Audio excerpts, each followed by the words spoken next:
part of the world, data is crazily, crazily expensive. So how do we expect girls who are trying to survive to have to be able to afford data? So the data cost is totally expensive, and then we this is causing a breach of information because the world has gone digital.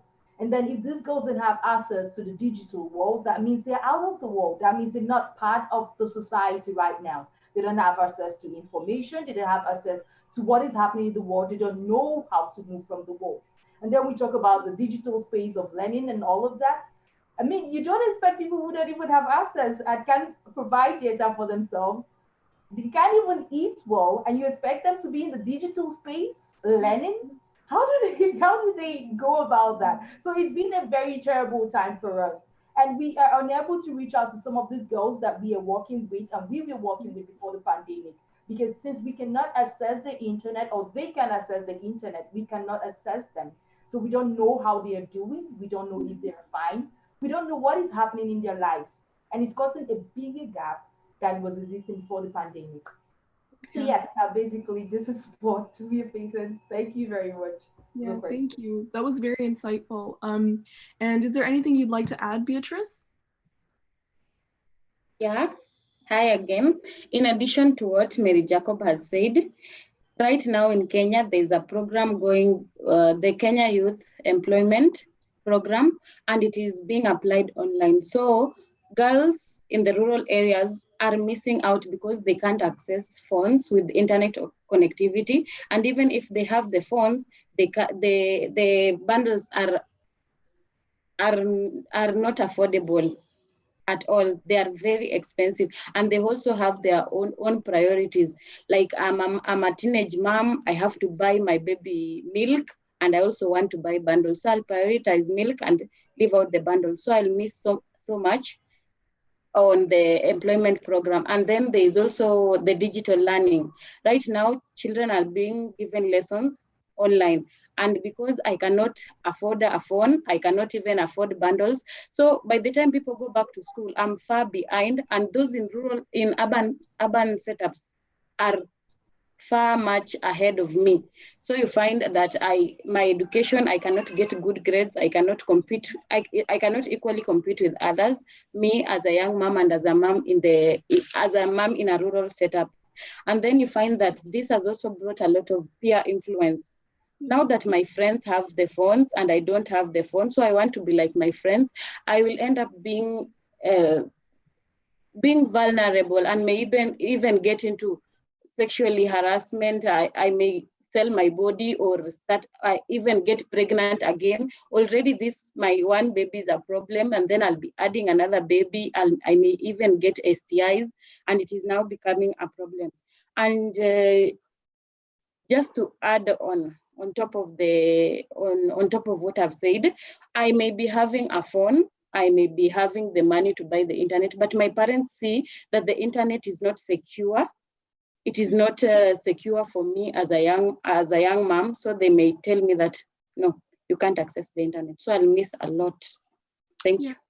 Yeah, thank you so much for sharing that. And it's so important to hear all of your insights. So thank you so much, Beatrice. And we would like to ask Talani, we'd love to hear from you as well. Okay, thank you. To add to what Mary Jacob and Beatrice has said, there are some communities that are currently supporting, there are some NGOs that are currently supporting the communities, especially the young women and girls, in terms of livelihood. They provide for them fund, some provide for them food. But because the young girls and the young women in the communities don't have access to internet and phone, be able to afford so many things, get access to those provisions. And also there may be issues of abuse, maybe rape or maltreatment, domestic abuse, whatsoever. But because these girls don't have access to phones and internet, they may not be able to reach out to help, nobody to talk to, because they don't have access to phones and internet like other girls in the cities do. And also because they may be feeling disconnected from the world. Girls may be going through depressions right now that we don't really know. We can't really assess them because they don't have access to internet. They don't have access to phones. And also financial support is not there for them because they cannot even see, they cannot even use any financial accessibility on the phones and internet that are ongoing, especially as palliatives during this COVID-19 period. So some of these things are the problems they are facing because they don't have access to phones and internet connectivity. Thank you. Yeah, thank you so much for sharing that as well. And AB, we'd love to hear from you next on your thoughts on the comments provided by our activists. Yeah, I think what strikes me the most, of course, is that in many parts of the world and the communications around COVID-19, there's an assumption in so many places that everybody can just move online. And there are so many millions and millions of girls and young women that are completely excluded from that. And that's not very much part of the discussion. And it's been wonderful to hear you highlight the real challenges that lie in that digital gap. I think the other thing that strikes me is that a lot of the work that the activists do require a lot of engagement with those that we're trying to serve and mobilize and energize, but also those that we're trying to convince, and those whose behaviors we want to change so that we can have a more feminist future. And we're not reaching them right now. So there's a huge standstill in the impact that we can have of our activism because of the lack of engagement.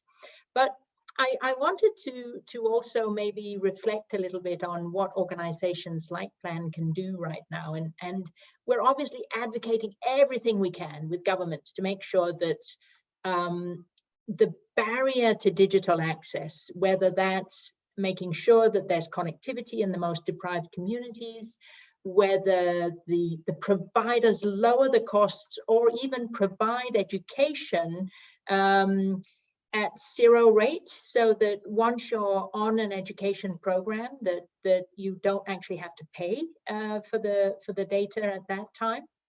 We're also advocating that government should make sure that the education that is provided is free.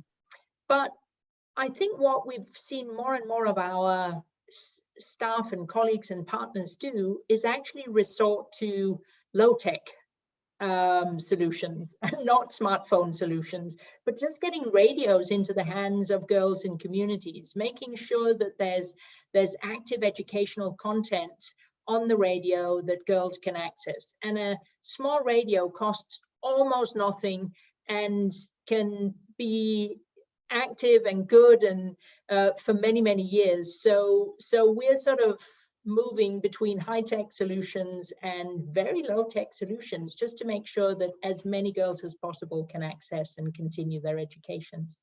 Yeah, that's awesome. And it's great to hear more about like what Plan is doing to ensure girls access to not only like online learning, but like these low-tech solutions like you mentioned. So that's really great to hear. And that brings us to our third question, which is for our young advocates.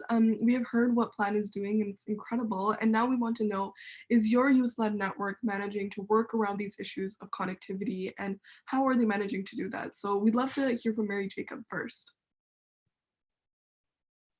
Okay, thank you, Abby. That was totally insightful. I mean, we didn't know until you hear. So, since the pandemic and the lockdown, like I earlier mentioned, it's been a tough time, and then this period we've done a bit more than usual, which is costing also a bit more than usual, or maybe much more than a bit. For the girls we work with that have access to the internet and to smartphones, we set up the online forum. We have a space on Telegram, a safe space on Telegram that is strictly for girls, young girls. And no matter as young as you are, we're working with you, or even if you are getting new on board, we welcome everybody to the space. And then we have activities that are lined up on daily basis to keep these girls engaged and keep tabs with them and make sure they are safe. And then for the girls in the rural areas that we cannot reach out to, there was a site in here in AV mentioned the use of little radios. So yeah, it's part of what we are exploring down here. it's not really as it's a bit expensive. I mean, for a family that cannot afford basic meals, there's so many families that cannot afford like $10 per day, and then you can expect them to buy a radio for $5 for a girl child who they believe is a second citizen. So this also becomes a problem. So we've been working on radio. We've been working on radio, creating content, using jingles to reach out to girls, and we've been working on community radios. There's so many radio stations that are in these communities, so that they don't have to seek a high connectivity with their radios to get connections to the radio station. So we just use the ones that are very close to them, and it's been working out very well. Also, we've been working with the teachers that were in these schools that were like our eyes in the school. So these teachers are still reaching out to these children because most of them are in small communities, so they could still keep tabs. And we're still looking at doing more like providing these radios, the basics if we can and when we can. But for now, this is basically what we're doing, and we're also trying to help girls, those that are in the digital space right now. Yeah. The digital space is also as unsafe as the open space we have. So, and these girls are moving to the digital space. So we're taking our time to give lectures on digital literacy and teach our girls how to navigate in the digital space and how to create a safe space, how to report abuse on the social media apps, how to do some of these little things. So basically, these are the basic things we are doing right now. Thank you very much, Maria and Neva. Yeah, thank you. That was really great to hear your insights and the work that you're doing to make sure that girls have access to different programming and content that's going to help them through this time. So that's really amazing. And Faith, we would like to hear your thoughts on this as well.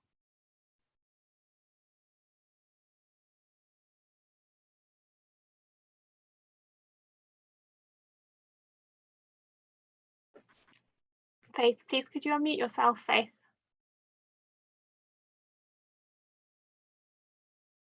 You just need to unmute yourself.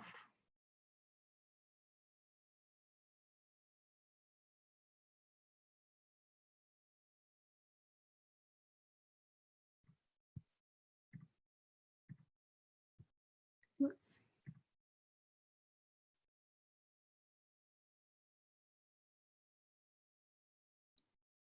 We're just having a bit of a technical difficulty. So, Faith, while you unmute yourself, let's move on to Talani, and then we'll come back to you. So, Talani, would you be able to share your thoughts first, and then we'll move to Faith after? Yes, VSO Nigeria currently they are partnering with 2 states in Nigeria, Enugu and Kano states. Enugu and Kano states they've already organized online schools for both primary and secondary school students. And because these community students cannot participate, they don't even have radios in their houses.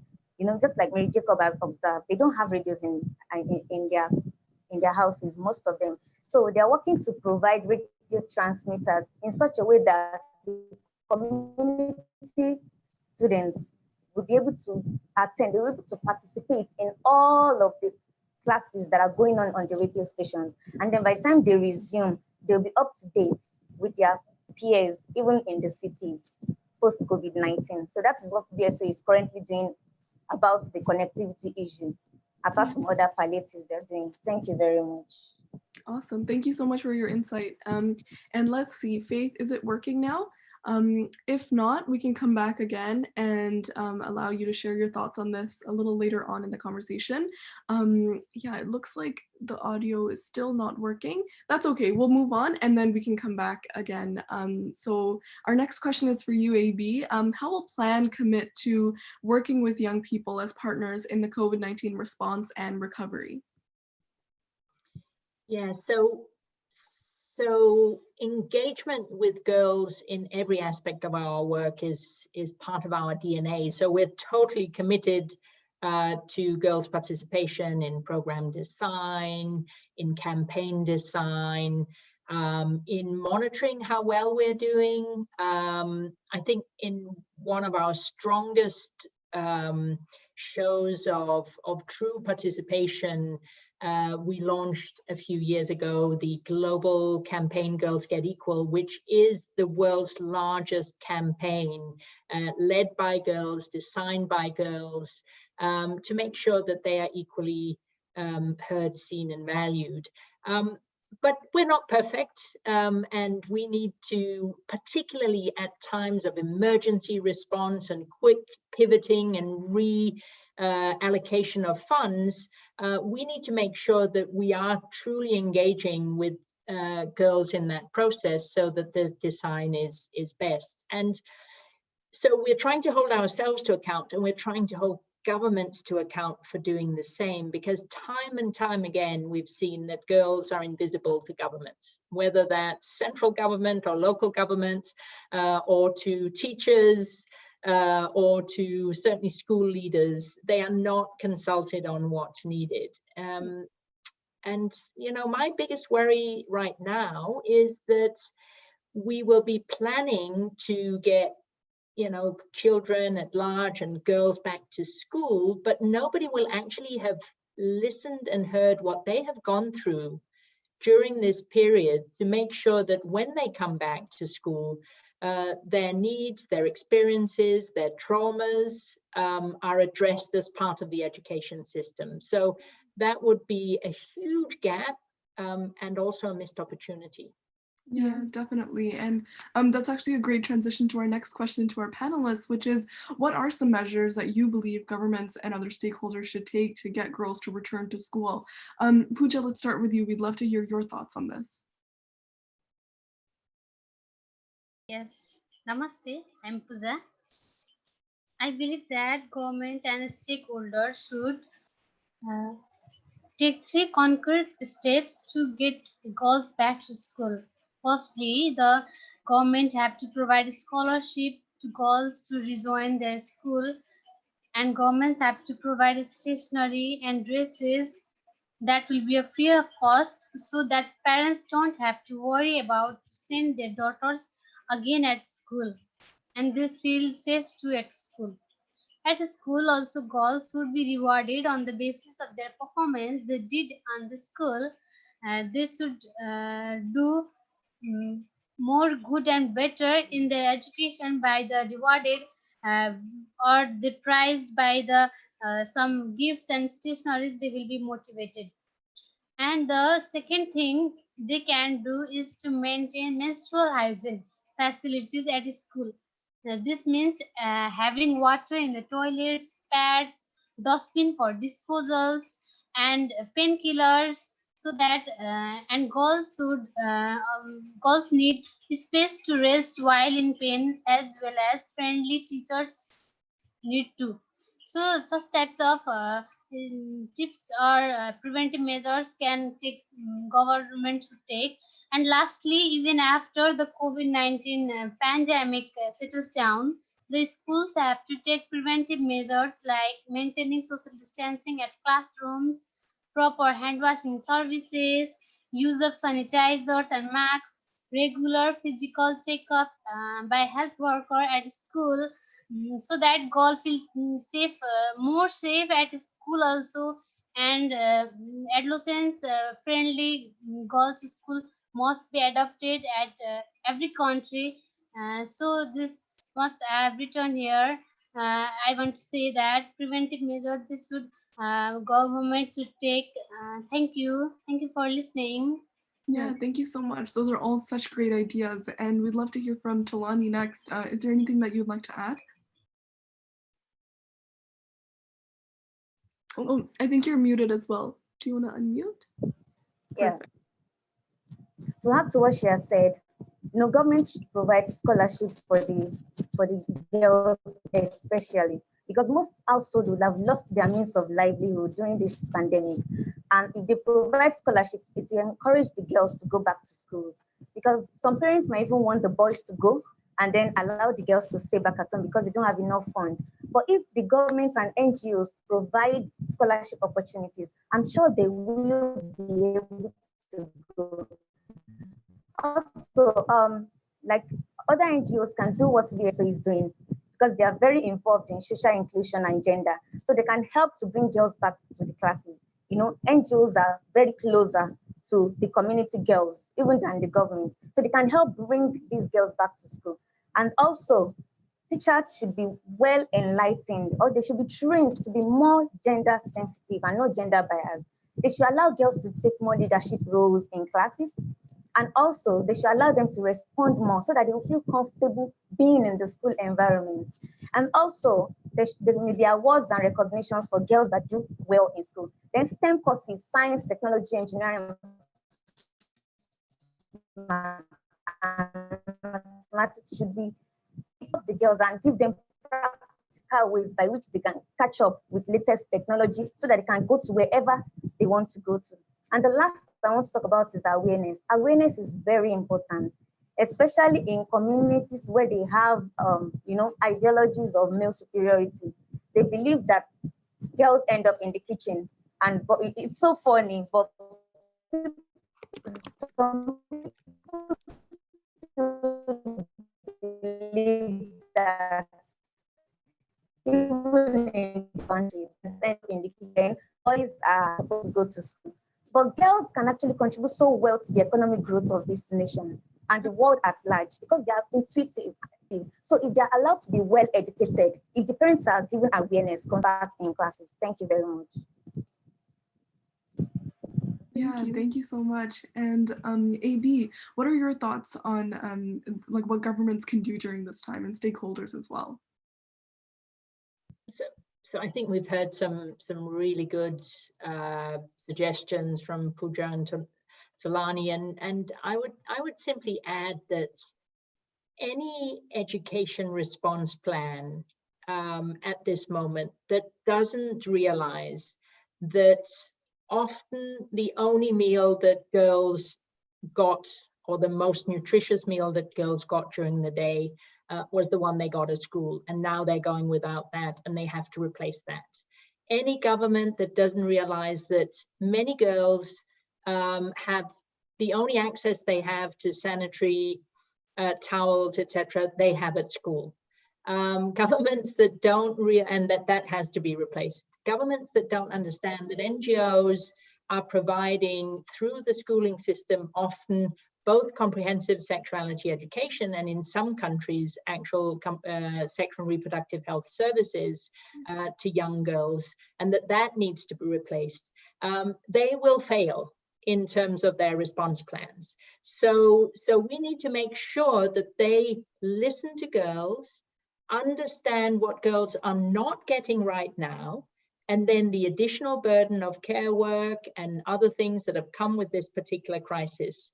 And therefore, when we go back, that they lower the cost of education, ideally make it absolutely free, that they use incentives for parents, schools, etc., to make sure that they bring the girls back to school and mobilize communities. And then a thought that I just had this moment, I don't know, but in my part of the world, everybody's talking about COVID-19 trackers. We should all be tracked and we should know who's had the disease, who hasn't, where it is. I mean, the real tracker we need right now is to make sure that we track which girls were in school and are likely to fall out or have not come back to school, and that we reach out actively, and governments and teachers and others do that really, really well. So an education tracker, kids and girls out of school tracker, is even more important probably than anything else for our future prosperity. Yeah, what a great idea as well. And I think that a lot of the discussions that we've had so far are great recommendations that all governments and stakeholders can use to take action as well. And just to finish this off, we'd like to ask Mary Jacob to share any final thoughts that you have. Okay, thank you, Avi. I love the idea of the tracker. Yeah. So I was going to say that governments should be accountable at this time. Government should step up at the games. At this period of the lockdown, there are a lot more the government should do if they want to have if we want to have our girls safe at the end of the lockdown and having them back to school. So if at this period, so many governments are resorting to palliatives. So, in this period of palliatives, you're trying to help your citizens, you're trying to support your citizens. Is it gender sensitive? Are we looking out for the goals? Are we making sure that there's this ideology that we understand that we have girls out there in our decision making and in our packaging of the palliative, whatever we're given, is it gender sensitive? Then after the lockdown, after the pandemic, and we are trying to get back on track, I think government should start instilling policies that are going to they're going to guide the process of girls coming back to school and all of that. One of the policies I was thinking about, I was thinking loud, that so many girls this period might come back pregnant. And in so many societies, we know that we don't give space to pregnant girls to be in schools. So we don't care who the father of the child is, but if you're pregnant, this is not your space. So I think this is time for government to instill those things. There should be a policy that allows girls to have free and equal access to education regardless. So if a girl is pregnant and after the pandemic, she should come back to school. She should have access to be in school. It's a right, it's a basic right. So I think government should instill that policy and let it be held on to. Another thing is, I thought about, Abby mentioned it also, a totally free education for basic schools. So if you have people, girls in the primary and secondary, you know it's not going to cost you anything to have your daughters in school. So why keep them back at home? So if we can have, if government could instill the policies of free and equal education for every citizen and every child, in the basic at least, then I don't think we would have so much problem like we're having. We're going to have even girls that were not in school before the pandemic are going to return to school because it's free. And when we look at the tertiary institution, a lot of governments say it's totally expensive. They can't keep up to it if they make it totally free. What about giving a pass scholarship? What about giving 50% off for girls? So it makes it cheaper for girls to actually come to school. What about instilling policies that makes it that as a girl you could attend schools to the very last year you're in the college, to the very last year you're in university, and you could pay off your bills before you go for before you get your certificate or something. But at least just have access to school. Yes. And I don't know, maybe because I'm coming from the ActionAid perspective, I am I'm always hitting on the part of policies. Because when we have policies, we could have campaigns, we could build campaigns, we could hold government accountable. And we know that you have this policies and you should keep to your words and you should do these things right. Yeah. Also, okay, yeah. So sorry, just briefly, on the care plan that Avi mentioned, this is part of what we're doing right now, and I feel that it's something the government should give attention to also. I mean, these girls are having to do almost everything, every chore at home. Most of the domestic workers can't be working for you because of the lockdown, because of the pandemic. They should be with their families. So we practically turn our daughters, our wives into our domestic workers. And then even children that have access to the internet, they can't even use the internet. Why? Because they are busy doing chores while their brothers are using the internet. So we're Yeah. also bridging the gaps in our homes and in our lives. So Definitely. where can stakeholders come in? I think there are so many girls that are working in the fields. I am speaking, I am one voice, but I always want to believe that when I speak for 1,001 girls that are out there that I work with, I work for, and that are part of my life, and all the activists nationwide. So I think this is time that stakeholders, NGOs, Plan, I love what Plan is doing, but I think it's time that we should step up. We should give more grants, more access, grants without rigorous processes. These are for young people, then we should make it accessible. And then give the young people in the fields access to do more work with the young people in the fields. I think I left my time. So I'm sorry, Miriam and Naval.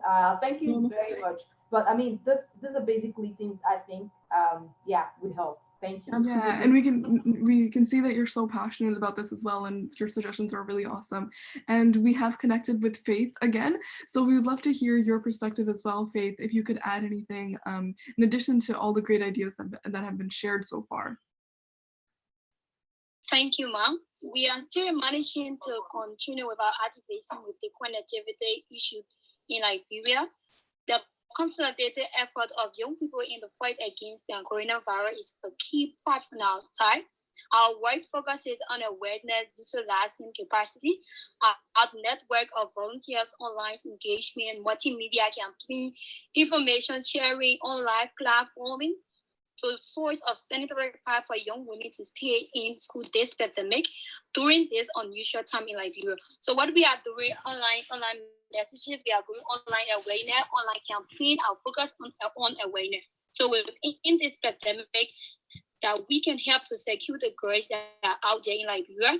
And we are still trying, like I said, with the internet, we are managing with the internet connectivity, even though with low internet connectivity, but with our nets, we are still on the internet doing online awareness campaign, utilizing our online engagement, posting, and we are doing a crowdfunding source of sanitary price for young girls so that they can be safe and healthy during this unusual time in Liberia.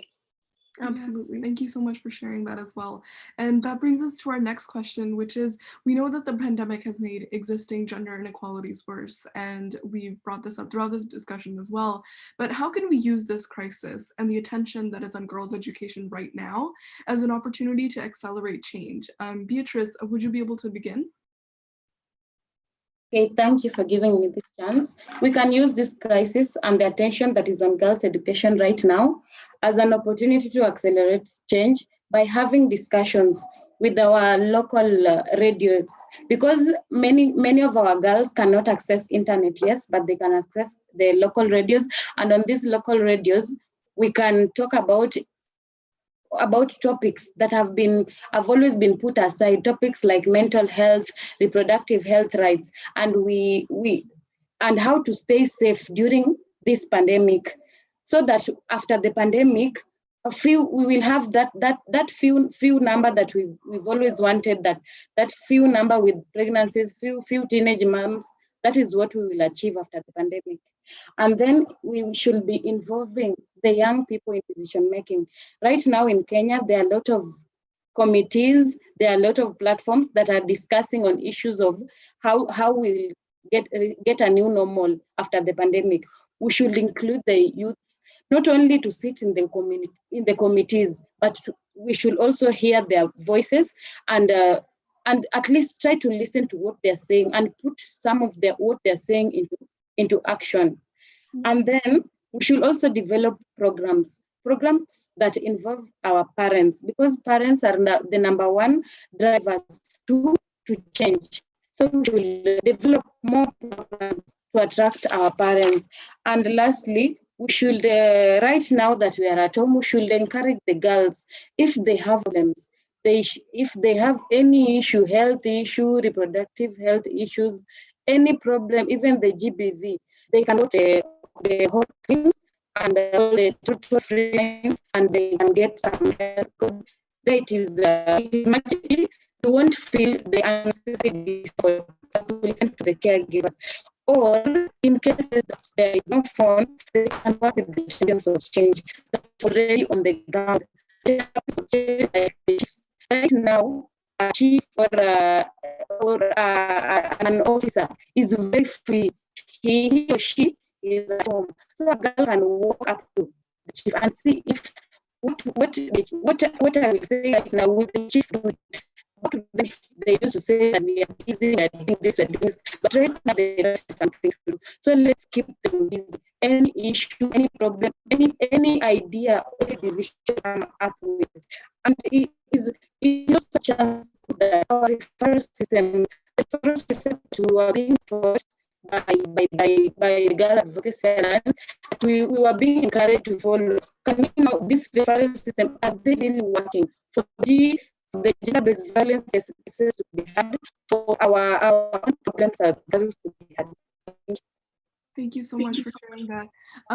Can we have Faith add to this as well, and any of your perspectives that you would like to share? Faith, you can go now. Can you hear Faith? Okay, maybe you can come back to us. Yeah, sure. Actually, Beatrice, at the end of your comment, you were actually cutting off a little bit. So would you be able to repeat some of your thoughts right at the end? Yeah. Okay, The perfect. referral systems. Yeah. We were being taught about referral systems and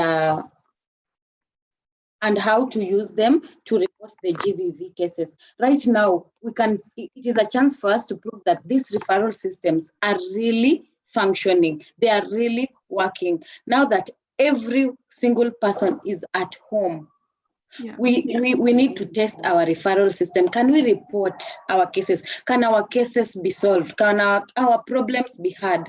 Yeah, thank you. Yes, definitely. We can hear you great now. That's amazing.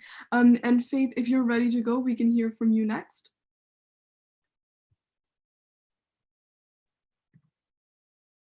Okay, you can go. Yes.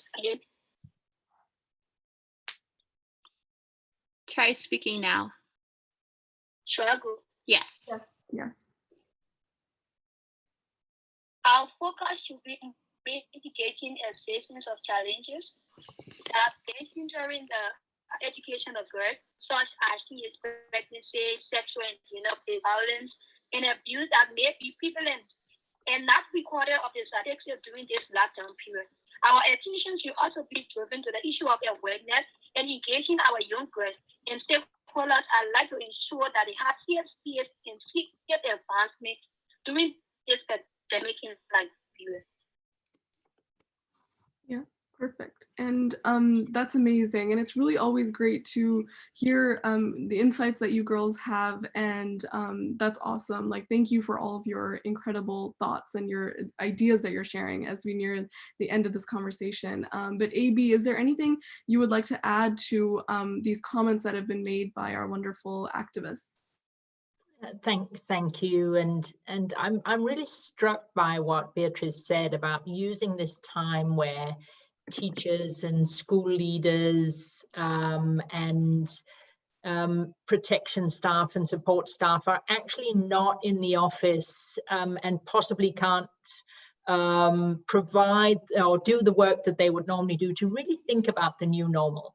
And to have teachers think about how will they enforce a zero tolerance to sexual violence in schools? How will they support the mental trauma that many girls and boys will have experienced during this time of lockdown? How do we poke them and prompt them to use this time to really think about the new normal? And maybe a last thought from me, one of my obsessions is the gender bias and the harmful stereotypes that is deeply embedded in almost every school book, textbook, teaching material around the world. And now that so many governments will be thinking about new content ready for radio, TV, or digital platforms, there has never been a better opportunity when we're changing content to really look at it through a gender lens and absolutely wipe out every single harmful gender stereotype in our textbooks and materials. And then to make education future-proof, to make sure that we are driving the right kind of content that will allow girls to take up some of the themes and issues across science and technology and maths, and that they may not have had an opportunity to do before. So there are so many opportunities, even in these desperate times, that governments need to seize, and we need to help them think about it and shine a light on it. Definitely. And I guess that brings us beautifully to our last question for all of our panelists, which is, what is your vision for a new normal in education after COVID-19? And let's start with Beatrice for this.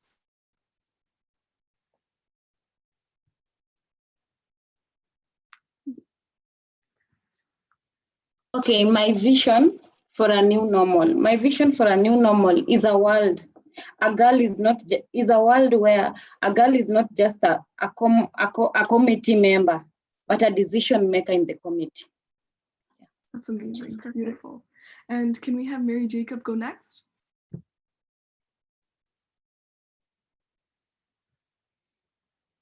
Okay, it's a world where education advocates and feminists will have limited work to do. since girls are going to have access to as much education as they want, just because they are humans and they are alive without a voice. Thank you. Yeah. Thank you. And Talani, what about you?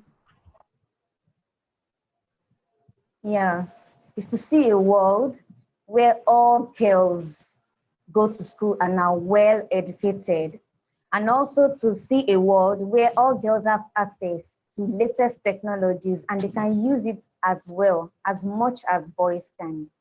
Thank you very much. Amazing. And Faith, how about you?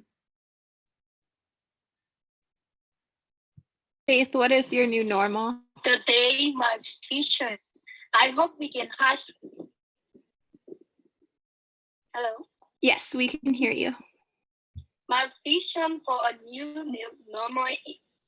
My vision for a new normal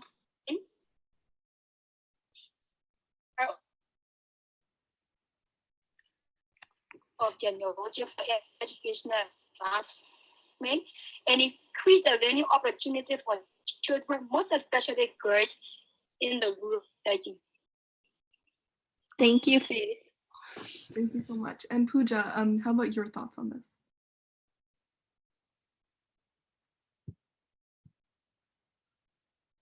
Yes, namaste. I am Pooja. A new normal for me would be a world where girls are safe to learn, free from violence.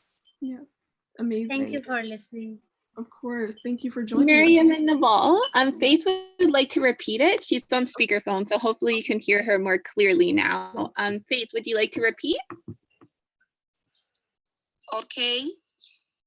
My vision for a new normal in post-COVID educational. I hope we can harness the power of technology for educational advancement and increase the learning opportunity for children, most especially girls in the rural setting in Liberia. Thank you, Faith. Thank you so much for sharing that. And we'll give the final word to AB on this. Is there one sentence which you could use to describe your vision for a new normal? The new normal needs to be one where what Beatrice, Mary Jacob, Faith, Pooja, and Tulani has just said becomes reality, not what a 53-year-old woman from the global north feels that education should be about. It should really be about what you want and what you need for your realities. Amazing. Thank you so much, everyone, for all of your thoughts and for sharing all of your amazing ideas for a new normal throughout this discussion today. We had a few technical difficulties, but everything got sorted out in the end and we were able to communicate, so that's amazing. And we look forward to working together to ensure that we achieve our visions of a new normal in education post-COVID-19 as well. More than ever, we need organizations like Plan International to make commitments to partner with and support youth-led networks in the COVID-19 education response and recovery. So thank you so much, AB, for joining us today. We look forward to continuing to work with Plan International in an intergenerational gendered education response to COVID-19. And thank you so much to our panelists, Beatrice, Pooja, Mary Jacob, Talani, and Faith, for sharing your voices today. It is young activists and advocates like yourselves who represent youth-led and youth-serving networks that are critical partners in this education response. And following this dialogue, we will work to develop key recommendations inspired by this dialogue and look forward to working with Plan and getting their support and other key stakeholders as well to disseminate and work together as well. So yeah, thank you to all of you who joined us live today, and this will be posted afterwards as well, so you can also gain insights from this conversation. Standing in solidarity with you and girls everywhere. Thank you for joining us. Bye. Thank you for your wonderful moderation as well, Miriam and Nival. It was great to have you. Thank you so much.